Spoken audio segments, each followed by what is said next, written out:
कृष्ण है, दो अक्षर का प्यारा नाम, कृष्ण कहो चाहे राम या राधा।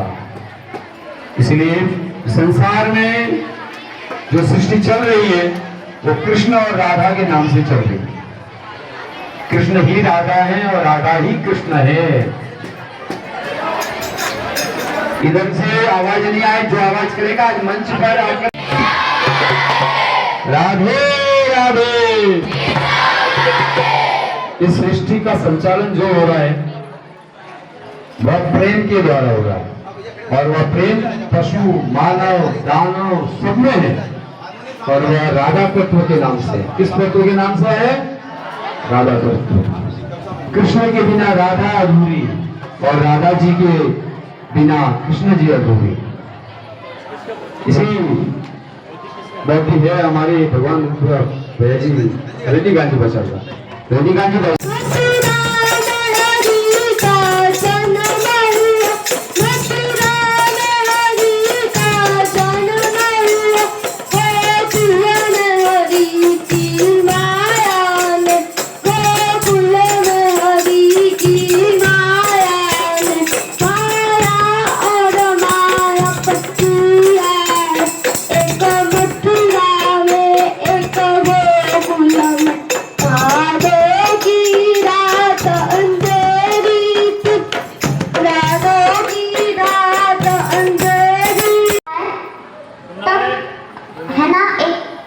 भविष्यवाणी होती है, आकाशवाणी होती है कि इस बालक को नंद बाबा के पास छोड़ दे।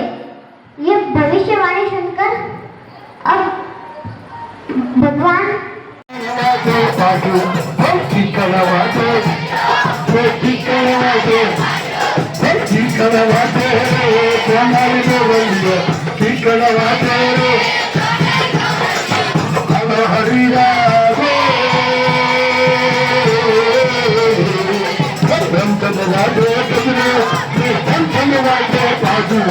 Welcome,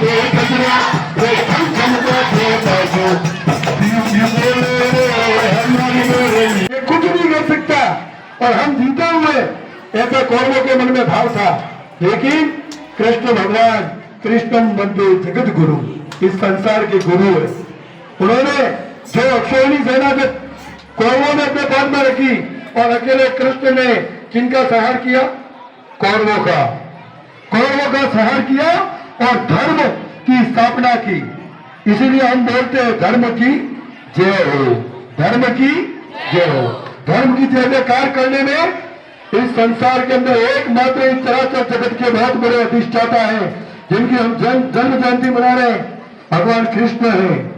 अगर कृष्ण नहीं होते तो ये हमको जो संसार दिख रहा है, ये चराचर जगत भी नहीं होता। एक बात। दूसरी बात, भाद्रपद महीने के कृष्ण पक्ष की अष्टमी को कृष्ण जन्मोत्सव मनाया जाता है। ठीक है, हम जन्मोत्सव कहते हैं। क्या कहते हैं?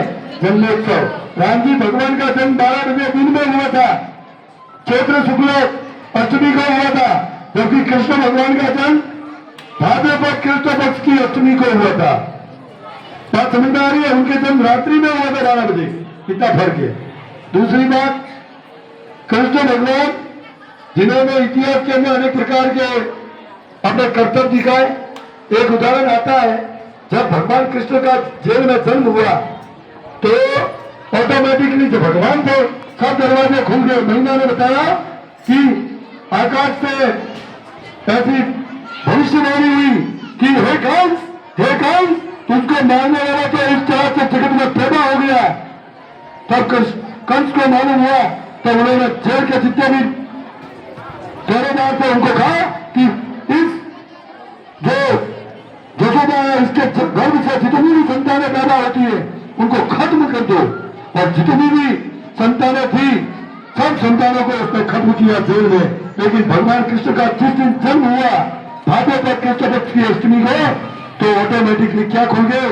जितने भी दरवाजे थे जेल के, जिसमें भगवान कृष्ण का जन्म हुआ था वो दरवाजे खुल गए। और नंद बाबा ने जितने भी पहरेदार थे उस जेल के जितने भी बड़े रखवाली करने वाले थे सबके ऊपर नींद दे दी, वो सब सो गए। और नंद बाबा ने उनको सुलाया और सुला करके यमुना के अंदर लेके गए। वहां पर जबरदस्त बारिश हो रही थी, लेकिन कालिया नाग ने उनके ऊपर क्या किया? उनकी रखवाली की ताकि भगवान कृष्ण भीगे नहीं। और उस दिन जो 7 कालिया नाग ने उनकी रक्षा की, इसी दिन उनकी फुफकार से कृष्ण भगवान का रंग कैसा हो गया? सांवला रंग हो गया, काला हो गया। इसलिए कृष्ण भगवान जब वहां से नंद बाबा लेके गए तो सांप ने उनकी रक्षा की और उन्होंने फुफकार की। उस सांप ने फुफकार की, इससे कृष्ण भगवान का रंग कैसा हो गया? सांवला हो गया। इसीलिए हम कहते हैं कि कृष्ण भगवान कैसे हैं? काले, श्याम रंग के। इसीलिए श्याम कहते हैं कृष्ण भगवान को, कृष्ण भी कहते हैं और श्याम कहते हैं। इनको कालिया नाग के द्वारा जो उनके ऊपर फुफकार की गई, इसलिए उनका भगवान कृष्ण का रंग काला हो गया था। ये इसका मुख्य कारण है। बात समझ आई? तो कृष्ण भगवान की। अब एक छोटा सा एक अंतरा है भजन का, सभी जगह सामूहिक गाएंगे। ठीक है, तो ऐसी भजन है, सबको गाना है, सबको गाना अनिवार्य। जो नहीं गाएगा वो कृष्ण भगवान का भक्त नहीं है। कटे करायो गजरे में कटे करायो बाबू, कटे करायो कटे करायो गजरे में कटे करायो बाबू, कटे कराई रे हमारे बोलियो, कटे कराई रे हमारे बोलियो, हमारी राहे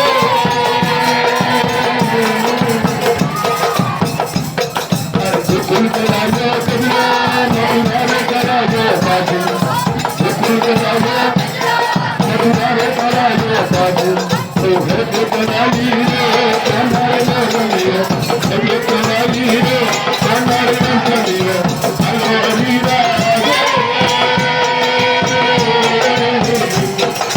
कतरा करो कबिरा मैं कतरा करो बाबू, कतरा करो कबिरा कतरा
बाबू